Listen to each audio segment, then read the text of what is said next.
Welcome to the Daily Edge. Steve, Jake, Mark, we are the Noodlebergs. Let's find our edge, and that always starts with our affirmation. Success is a construct of my own beliefs. In order to be fulfilled, I have to define the things that matter to me and find the way to make them my reality.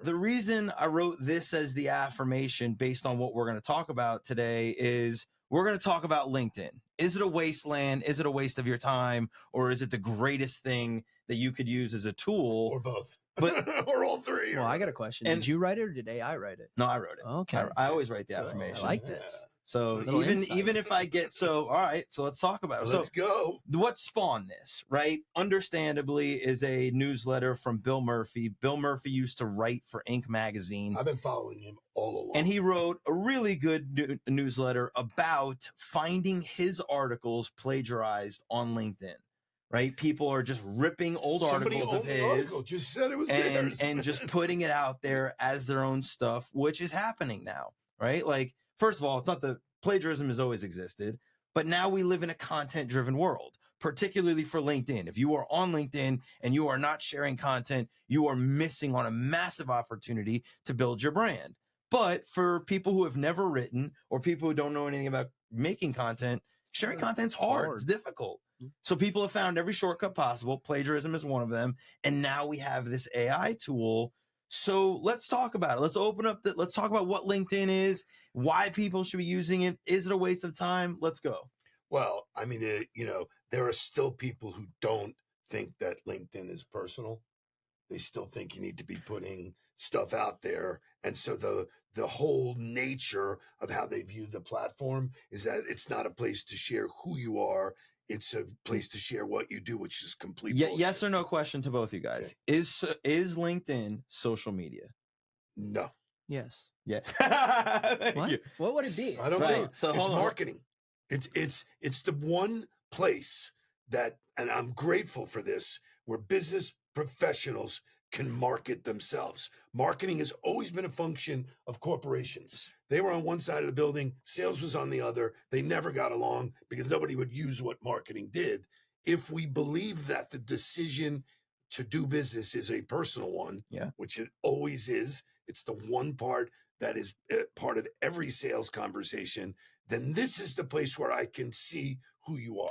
Okay. But So it's So still it is social, not but it's social still media. social media. oh, well, so all right. It's a social platform Right. filled with media. Okay, yes, Right. it's And media. So you and have it's social. also, I think, Bingo. Okay. Well, so that's Okay. really important, I Okay. think, to understand is that it operates like a social media platform, but it is not like any other social media platform.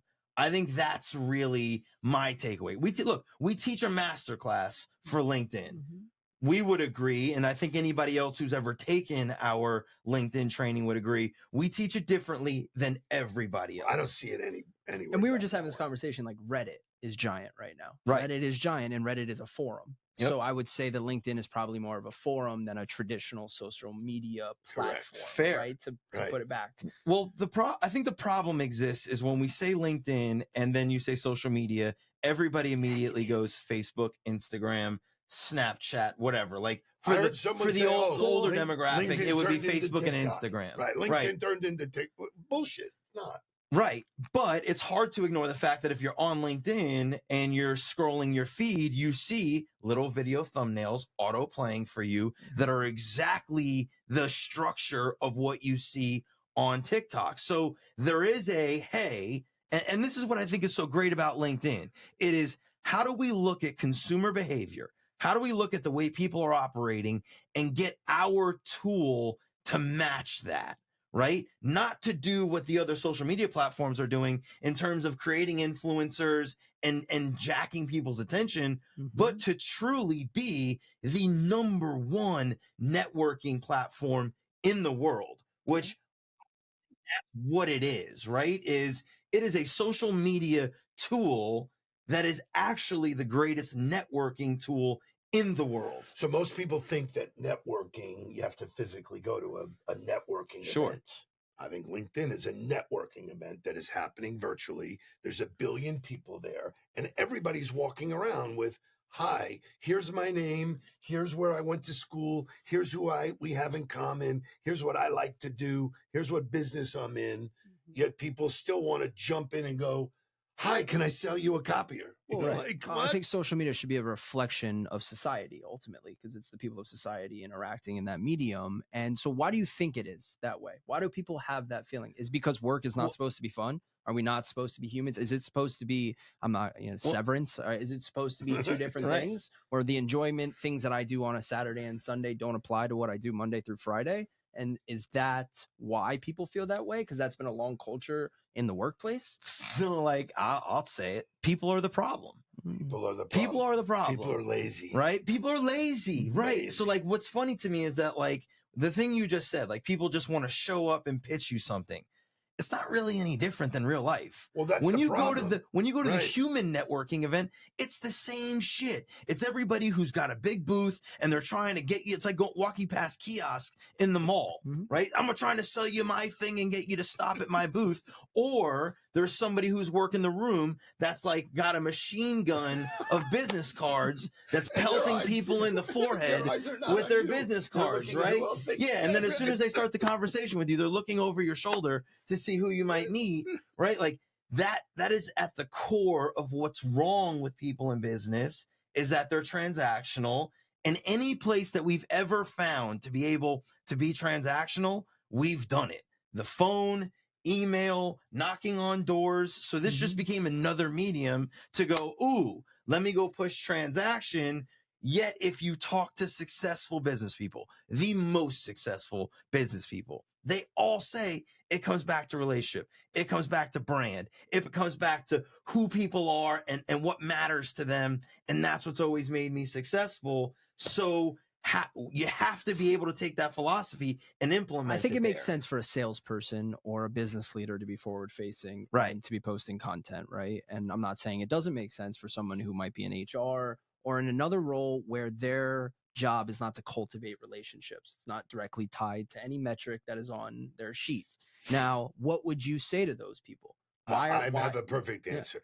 Everybody in your organization is 1 degree away from somebody who can do business with the organization. Yep. You could be the one that influences that. So you have 50 Well, people in your so organization. that's making it you about have 5 so, people in your I'm going to organization. challenge I you. don't That's care. making it about the business, though. And you No, have no, to no, no, tie. no, no, You have to no, tie no, it- no, no. yeah. The breadcrumbs are you individually. Correct. Oh, you're part of. You like to support the Cancer Um, Society.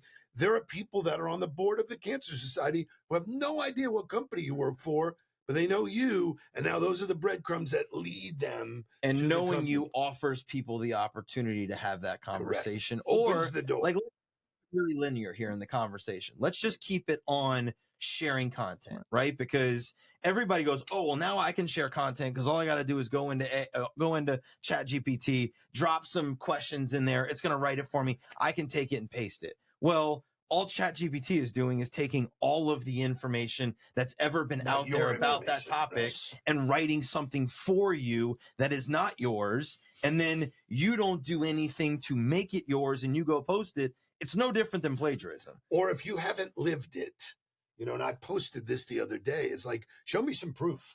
I've been doing this for 40 years. I have real life experience. So what I say is already We're gonna get back to the validated. point. No. It's already validated by my work experience. You can't say, I'm going to be a coach tomorrow and have never coached in your life. Correct. And all of a sudden have all this content, which Well- some people have, that's like, oh my God, you didn't do that. That is I'll clearly challenge that. Well, as you well. can. I'll Okay. challenge Yeah, that thinking no, too. you can actually. I do think that coaching is today. an individual skill that doesn't necessarily have to be your content, and you can still teach it than somebody better. Okay. I'm just I'm let playing me- devil's advocate. I stepped into this To role. me, it's very but obvious. consuming data that Yeah, you right. understand. And Right. you being a coach, being able to regurgitate it to for someone else to understand and get buy-in is a different skill than it play being this out for yours. me. So I'm scrolling and I see something that's like, wow, that's an intriguing thought. Yep. I reach out and have a conversation with that person, and they're a numbnut. They have Well, no that's- idea how to carry that dialogue because they copied it in AI. That's a miss. But so hold on. So we're hitting on some topics here that I think are important that I want to get to, Good. but I want to stick with.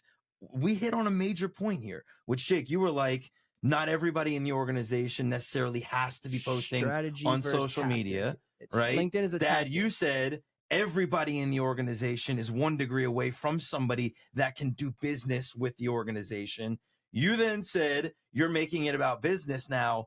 It is my opinion that if you are in an organization and the leader of if you are the leader of an organization, Clearly, you should be communicating to all of your people that everybody is revenue responsible in some form or fashion, whether it is a customer service rep, whether it is the maintenance tech, whether it is the guy who sweeps the floors.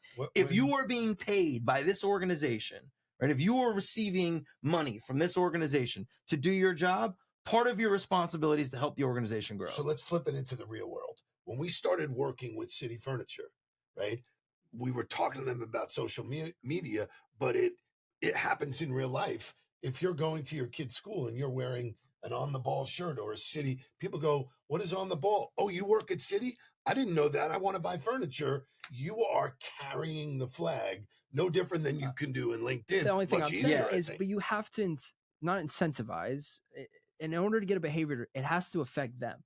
And I think what Mark is talking about is you have to build that culture where you actually Correct. feel tied into the scoreboard. There are Correct. marketing meetings That's that fair. don't I don't don't have any so, issue so with like the that. marketing people are never in the sales meeting. So Right. they're talking about numbers and they're talking about And they have goals. no idea. They have no idea, idea. right? And they're like, well, Right. why would I post? Like, it's not tied directly to me. And then I don't know how to post is the next thing. Well, I was going to say right? the education piece is really where this comes together. If you educate people and understand, it's actually fun. So I don't have a problem. if you can build a culture where everybody is tied into the scoreboard, meaning everybody's tied into the growth of the organization, and everybody knows that the number one activity to help an organization grow is to market.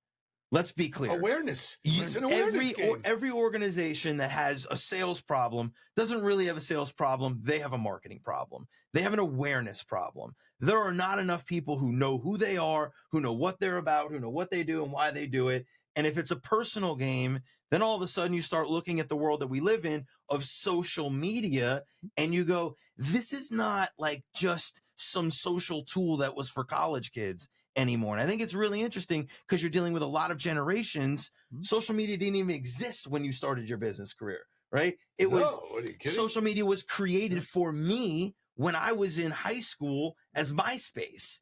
Then all of a sudden Facebook said, hey, we're going to create a college only one. You have to have a .edu. And it was only a way Which to is why you guys communicate were pissed when I was on with Facebook. peers. And then all of a sudden it became this open tool to the whole world where everybody then, of course, is like, well, how do we make money off of this? And how do I use it to help me grow my We business? talked about it with your wife this weekend. You guys are 12 years older than me, and you consider me the social media generation, right? I'm on Right. Facebook at 13, but I said to you, I go, nobody was targeting me Right. based on what I was watching or getting served That as. has It's like changed, that right? is, it became a business, right? It became a moneymaker for them, which changed the entire system. And now you're seeing LinkedIn sponsored ads are everywhere now. Right. Correct. They are in the social media business game to make money. So in order to have a successful strategy, you have to have a philosophy, right? And the philosophy is a very specific way of thinking. So if the philosophy is this is a tool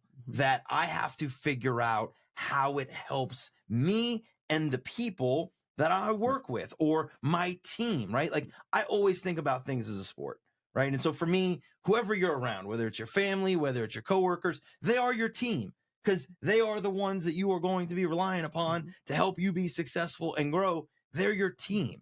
This is a tool. How do we get this tool to help us?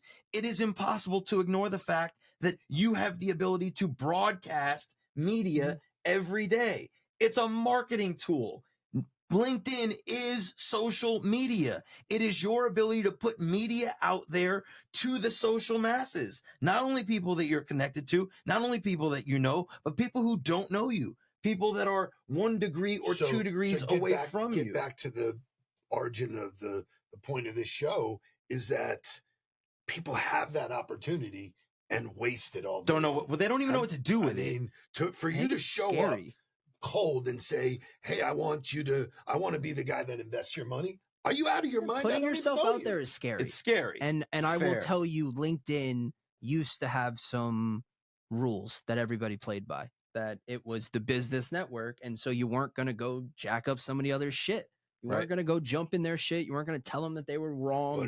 But now it is. People are going out of their way to comment the opposite of what you're saying, to tear you down, to say that you're a fraud. And I think that makes people really nervous because they don't want to deal with that. That affects your mental, your job, affects everything. Okay, and so what a great segue, because I think that circles us back to the point of what you were saying, Dad, where it's like, if you don't live it, don't share it, right? If it's not true, you can't be a coach if you're not living it. That statement alone is a little hard to swallow, because not every coach actually does the thing that they coach, particularly in sports. Yeah. Right? There are a lot of really good coaches who didn't actually play basketball. A lot of good football coaches who didn't actually play football at the highest level. They may have played when they were young or whatever, but they have experience. But the guys who they're coaching and the level that they're playing it at, what they're doing at, not them. But you didn't put out a playbook when you just started coaching. Correct. You had coaching experience. Correct. That earned you the right Bingo. To share your perspective. Bingo. Hey, I've done this. This is what I've seen. The barrier to entry, specifically in that industry, in our industry, is low. Anybody. I see people fail and then go, "Oh, you know what? I opened up a coaching practice. And what am I going to do? I'm going to steal everybody else's shit. I'm going to put it out there as mine." Yep. And you know what? That's where it goes wrong, because people are fed a line of bullshit. Just be you. Just be you. Be vulnerable and say, "Hey, I'm just starting out, but I do want to share my experiences." And there will be somebody that wants you. So part of me thought that Bill Murphy was like being a bit of a bitch by just complaining about being plagiarized. Like, it's the world we live in, dude. The guy took it at his own, word for word, and said at the baseline, Steve Nudelberg wrote this bullshit. You didn't write it. You could put it into AI and make it your own, and regurgitate it differently, but word for word. I mean, but that is the world we live in, right? I will tell you, as a football coach, I would always say, "Hey, here's my playbook. Okay, here, you want to go run my plays? You want to go step in front of a meeting room and sell my philosophy and my strategy to your players? Have at it." Because I know that it's not yours. And if you try to take this and do it exactly like I did it, you're going to miss miserably. And I respect that. But the core issue here is, should people be just? Of course they shouldn't. Well, here's the problem. It's stealing. You're not developing a muscle. You're not developing the skill. Right. Like I saw someone on LinkedIn. I saw two different examples. One was a lady was writing. I think she's like a ghostwriter or teaches people how to write, or one of them. And she flat out said, "I don't think I can teach people how to write. It's an act that you have to go through and you have to learn kind of on your own." Right. And that was one aspect. And then there was another guy going, "I keep seeing people say, just turn on the camera and film." And he's like, "I think that's the dumbest shit ever. You haven't earned the right to be on film." And I was like, "Who are you to say that?" You know? And so those are the examples that exist on LinkedIn. But I don't think that you can learn how to write without actually writing. You have to write. You have to do it. It's called like the reading and the listening. Jake, but they're two different types. Are you better today than you were a year ago? I know the answer. Are you, as a human, as a marketing guy? But I stole a lot. Yeah. But no, you didn't steal it. No, you learned it.